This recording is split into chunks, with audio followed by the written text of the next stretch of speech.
여호와의 말씀이 내게 임하여 이르시되 인자야, 너는 이스라엘 족속에게 수수께끼와 비유를 말하라. 여호와께서 이같이 말씀하여 이르시되 색깔이 화려하고 날개가 크고 깃이 길고 털이 숱한 큰 독수리가 레바논에 이르러 백향목 높은 가지를 꺾되 그 연한 가지 끝을 꺾어가지고 장사하는 땅에 이르러 상인의 성읍에 두고 또 그 땅의 종자를 꺾어 옥토에 심되 수양모들 가지처럼 큰 물가에 심더니 그것이 자라며 퍼져서 높지 아니한 포도나무 곧 굵은 가지와 가는 가지가 난 포도나무가 되어 그 가지는 독수리를 향하였고 그 뿌리는 독수리 아래에 있었더라. 또 날개가 크고 털이 많은 큰 독수리 하나가 있었는데 그 포도나무가 이 독수리에게 물을 받으려고 그 심어진 두둑에서 그를 향하여 뿌리가 뻗고 가지가 퍼졌도다. 그 포도나무를 큰 물가 옥토에 심은 것은 가지를 내고 열매를 맺어서 아름다운 포도나무를 이루게 하려 하였습니다. 너는 이르기를 주 여호와의 말씀에 그 나무가 능히 번성하겠느냐?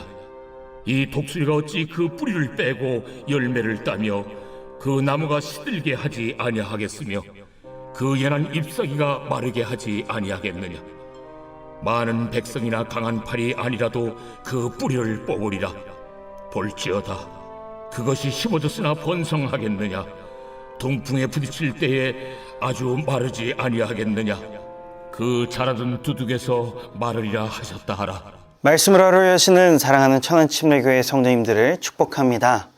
어렸을 적 잠들기 전에 아버지 품에 안겨서 듣던 전래동화가 있습니다. 해님 달림이라는 전래동화인데요.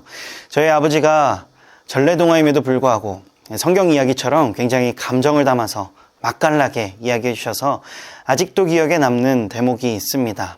어떤 대목이었냐면 해님 달림의 가장 클라이막스라고 할 수 있는 동아줄이 내려오는 장면입니다. 오누이가 호랑이를 피해 나무 꼭대기까지 올라갔습니다.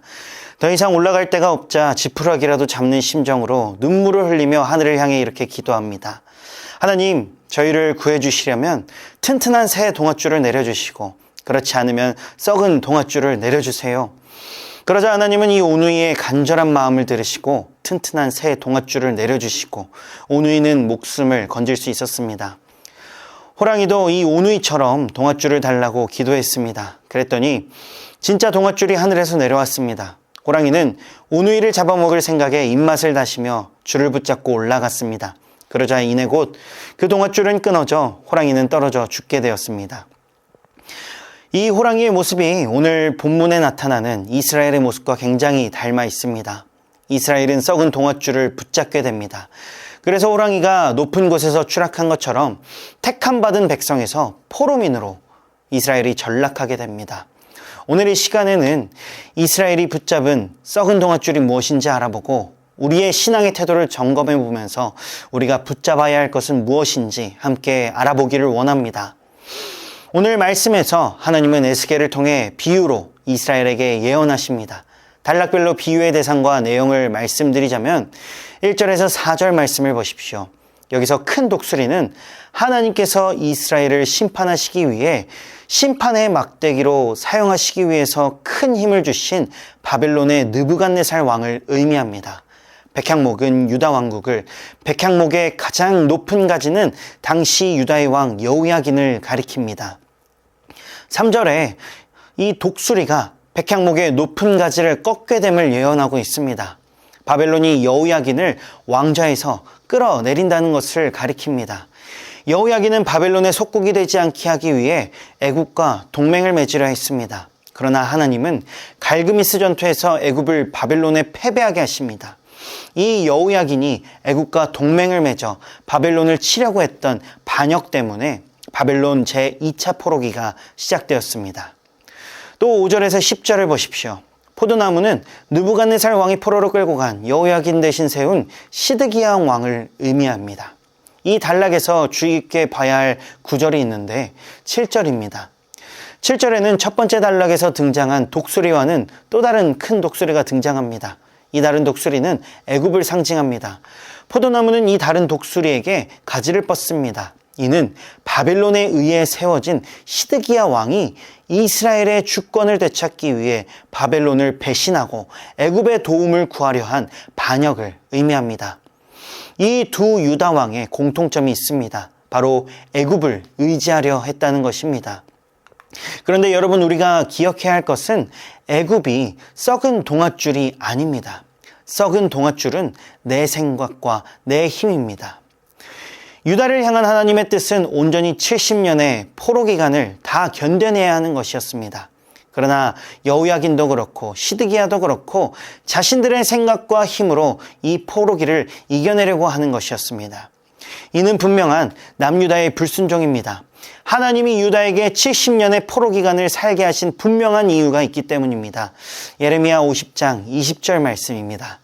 여호와의 말씀이니라 그날 그때에는 이스라엘의 죄악을 찾을지라도 없겠고 유다의 죄를 찾을지라도 찾아내지 못하리니 이는 내가 남긴 자를 용서할 것임이라. 아멘. 하나님께서 이스라엘의 모든 죄를 깨끗이 하시고 깨끗이 하시는 것뿐만 아니라 용서하실 것이라고 말씀하십니다. 이것이 남유다에게 포로기를 허락하신 하나님의 목적입니다. 우리의 삶의 문제도 마찬가지입니다. 우리의 삶의 문제, 70년의 포로 기간처럼 불편하고 불가능하고 해결되지 않을 것처럼 보여지지만 하나님은 그 삶의 문제들을 통해서 모든 것을 새롭게 하시고 모든 것을 용서하시는 그 하나님의 인애와 사랑을 부어주신다는 것입니다. 사랑하는 성도 여러분, 내 인생 가운데 내 힘으로는 결코 해결되지 않을 것 같은 삶의 문제 역시 하나님의 사랑입니다. 하나님은 우리가 고통스러워하는 그 문제 가운데 하나님의 목적을 두셨고 그 문제를 통해 새 일을 행하시는 분이시기 때문입니다.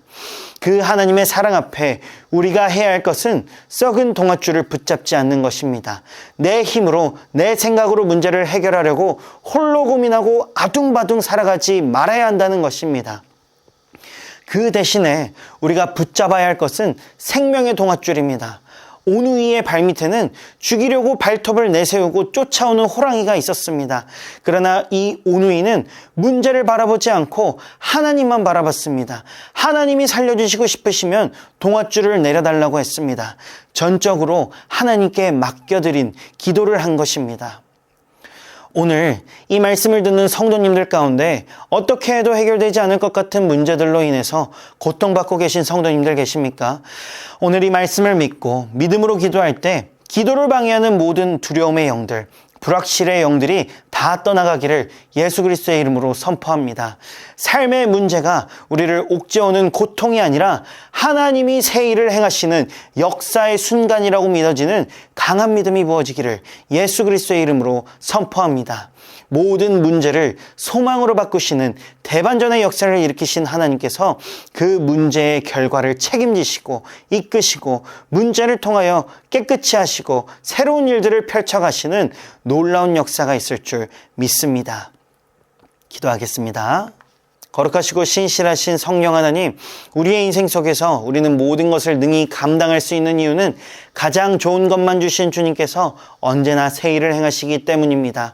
문제를 문제로 바라보지 않는 믿음의 담대함을 허락하여 주시고 전심으로 절실하게 기도할 수 있는 마음을 부어주셔서 우리는 온전히 말씀과 기도에만 집중하며 주님이 하실 일을 기대하는 자들 될 수 있도록 성령 하나님, 우리의 심령을 새롭게 하여 주시옵소서. 감사드립니다. 이 모든 말씀 살아계신 우리 주 예수 그리스도의 이름으로 기도드립니다. 아멘. 너를 엄청 사랑하신대. 하나님이 너를 엄청 사랑하신대. 하나님이 너를 엄청 사랑해서 지금 눈앞에 어둠 속에 그저 두지 않으실 거래. 하나님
하나님이